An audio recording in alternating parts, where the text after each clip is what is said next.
तर हाय नमस्कार मित्रांनो, मी सौरभ तुमच्या गाथामध्ये स्वागत करतो. आज आपण बघणार आहे next part, life process in living organisms part 2. In previous part, मागच्या पार्टमध्ये तुम्हाला सेक्शुअल रिप्रोडक्शन इन प्लांट्स समजवलं होतं, स्टार्ट केला होता. ठीक आहे, त्यामध्ये तुम्हाला फ्लावर काय सांगितले होते, फ्लावरचे 4 होल्स म्हणजे 4 सिस्टम सांगितले होते, वेरियस पार्ट्ससुद्धा एक्सप्लेन केले होते. नसेल बघितलं तर व्हिडिओ मी तुम्हाला लिंक देतो किंवा मी फोटोग्राफ पण इथं दाखवेल तुम्हाला. त्या फोटोमध्ये तुम्हाला दिसत असेल 4 होल्स आहेत, वेगवेगळे पार्ट्स आहेत फ्लावरचे.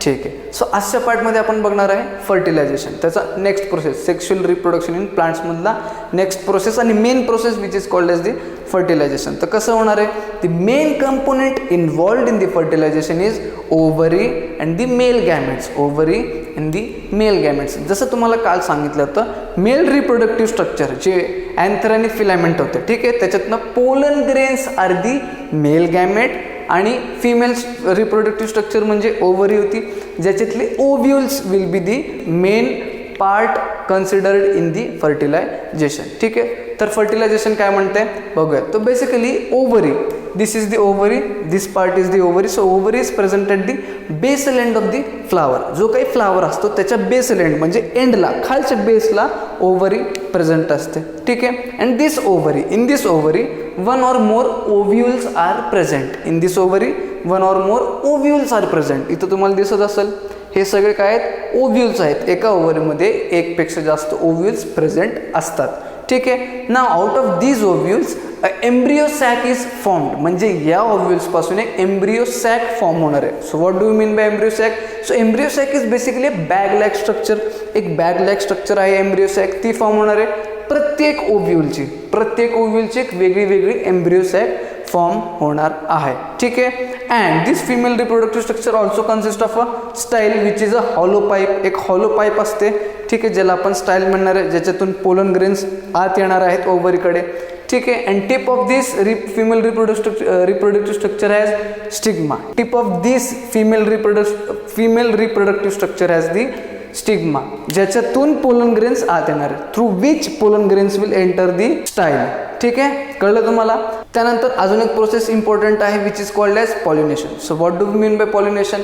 नाव बेसिकली काल जसं तुम्हाला सांगितलं होतं, मेल रिप्रोडक्टिव्ह स्ट्रक्चरमध्ये अँथर आणि फिलामेंट होते. ठीक आहे, आणि फिमेल रिप्रोडक्टिव्ह स्ट्रक्चरमध्ये हे होते ओव्हरी, स्टाईल अँड स्टिग्मा. ठीक आहे, now the male gamete from the male reproductive structure falls on the stigma of the female reproductive structure. नीट आहे का? ठीक आहे, male gamete which is pollen grain, बरोबर. Now the pollen grain from the male reproductive structure falls on the stigma of the female reproductive structure, and this process is called as the pollination. This process is called as pollination. Pollination एक अशी process आहे ज्यामध्ये male reproductive स्ट्रक्चरमधला pollen grain which is male gamete, this pollen grain falls on the stigma, म्हणजे त्या फ्लावरच्या स्टिग्मावरती fall होणं, म्हणजे या स्टिग्मावरती येणं.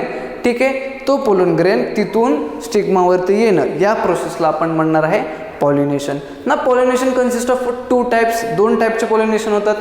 First one is self pollination and second one is the cross pollination. So what do we mean by self pollination and what do we mean by cross pollination? So basically self pollination is that pollination in which the pollen grain of same flower falls on the stigma of the same flower.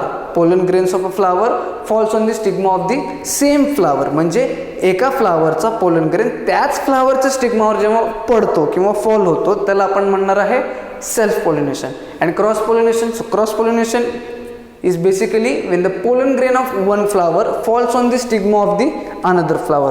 Pollen grains of one flower falls on the stigma of the another flower. म्हणजेच एका फ्लावरचा pollen grain दुसऱ्या फ्लावरच्या स्टिग्मावर जेव्हा जाऊन पडतो किंवा fall होतो त्याला आपण म्हणणार आहे क्रॉस पॉलिनेशन. त्याला काय म्हणणार आहे आपण? Cross pollination. ठीक आहे, now how does this process occur? हे जे काही पॉलिनेशनची प्रोसेस आहे ही कशी होणार आहे? How does this process occur? So basically 2 types of agents are involved in this process. 2 type of agents म्हणजे कोण? एजंट्स असे लोक असतात जे ते प्रोसेस कंप्लीट करण्यासाठी हेल्प करतात. ठीक आहे, पर्टिक्युलर प्रोसेस कंप्लीट करण्यासाठी हेल्प करणारे लोकांना आपण एजंट्स म्हणतो. So 2 type of agents, 2 types of agents are involved in this process which is pollination. Those are biotic agent and abiotic agents. Those are biotic agent and abiotic agents. दोन agents असतात, एक Biotique असतो, एक abiotic agents असतो. आता काय इथे biotic आणि abiotic? So basically biotic agents consist of some insects, birds.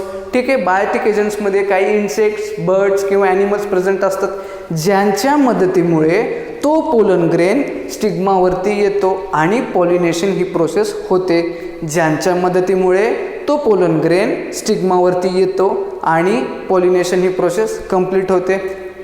कोण हेल्प करतं आहे बायोटिकमध्ये? इन्सेक्ट्स, बर्ड्स किंवा दुसरे काही ॲनिमल्स. ठीक आहे. Similarly abiotic agents consist of the water, wind etcetera, म्हणजे पाणी किंवा हवा याच्या मदतीमुळे जर पोलन ग्रेन तुमचा स्टिग्मावर येत असेल, पॉलिनेशन प्रोसेस कंप्लीट करत असेल, तर त्याला आपण म्हणणार आहे अबायोटिक एजंट्स. ठीक आहे, कळाले? अबायोटिक आणि बायोटिक एजंट्स या दोन एजंट्सच्या मदतीमुळे पॉलिनेशन प्रोसेस होते. पुढं काय? Now after the pollination, when the pollen grain is on the stigma, pollen grain is on the stigma, then this pollen grain enters this style with the help of the pollen tube. हा pollen grain style मध्ये enter करणार आहे ओव्हरीकडे जाण्यासाठी, but with the help of pollen tube. Now what do we mean by pollen tube? So pollen tube is a tube which makes a path to travel the male gamete, that is pollen grain. Pollen tube is the tube, म्हणजे pollen grain tube आहे जी path बनवते, जी रस्ता बनवते. कोणासाठी? या mail गॅमेटसाठी स्टाईलमधून. ठीक आहे, through the style. Pollen tube is a tube through the style which makes a way for male gamete to pass towards the ovary. Pollen tube एक रस्ता बनवते स्टाईलमधून, कशासाठी? मेल गॅमेटला पास होण्यासाठी. ठीक आहे. नाव इथं तुम्ही बघत असाल, male gamete is passing through this pollen tube towards the ovary, towards the ovule. ठीक आहे. Now at the end of the pollen tube, म्हणजे टिपला, when the male gamete reaches at the tip of the pollen tube, then this pollen tube burst out. म्हणजे mail gamete जेव्हा टिपला पोचतो, त्याच्या शेवटला पोचतो, तेव्हा काय होणार आहे? ती पोलन ट्यूबचा जो टिप आहे ती बर्स्ट होणार. The pollen tube is tip of the pollen tube burst out and those male gametes are released in to the embryo sac. Released in to the embryo sac म्हणजे जे ओव्ह्यूलचा embryo sack form झाला होता, जो मी तुम्हाला स्टार्टिंगला सांगितला होता, त्या एम्ब्रियो सॅकमध्ये हे दोन मेल गॅमेट, हे जे पोलन ग्रेन्स जे मेल गॅमेट होते ते रिलीज झाले. ते काय झाले? रिलीज झाले. ठीक आहे. Now this pollen grains germinates two male gametes in the embryo sac. Embryo सॅकमध्ये काय होणार आहे? जे पोलन ग्रेन्स होते ते फुटून त्याच्यातून मेल गॅमेट्स जर्मिनेट होणार आहे, म्हणजे नवीन मेल गॅमेट्स ते पोलन ग्रेन्सच्या आतमधून येणार आहेत. ठीक आहे. Now out of these two male gametes, out of these two male gametes, one male gamete reacts or unites with the egg cell present in the embryo sac and another, the second one, unites with the polar nuclei present in the embryo sac. हे जे दोन mail gamete germinate झाले, जे form झाले, या दोन मधून जो पहिला मेल गॅमेट आहे तो एग सेल सोबत युनाइट होणार आहे आणि काय फॉर्म करणार आहे? जायगोट. आणि काय फॉर्म करणार आहे? जायगोट. एक मेल गॅमेट एग सेल सोबत युनाइट होणार आहे आणि काय फॉर्म करणार आहे? Zygote. And this process is called as fertilization. Whereas the second male gamete, जो दुसरा मेल गॅमेट होता, that will unite with the polar nuclei, polar nuclei to form a endosperm. Endosperm एक covering असते किंवा shelter असते जायगोटला. ठीक आहे.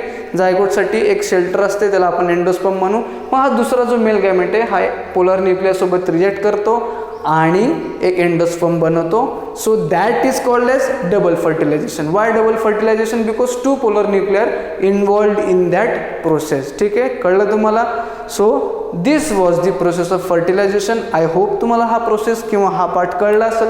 जर तुम्हाला हा पार्ट कळला आणि आवडला असेल तर व्हिडिओला नक्की लाईक करा, जास्तीत जास्त मुलांपर्यंत शेअर करा आणि जर नवीन असेल तर चॅनलला सबस्क्राईब करून जाऊ. आपण भेटूया न्यू व्हिडिओमध्ये.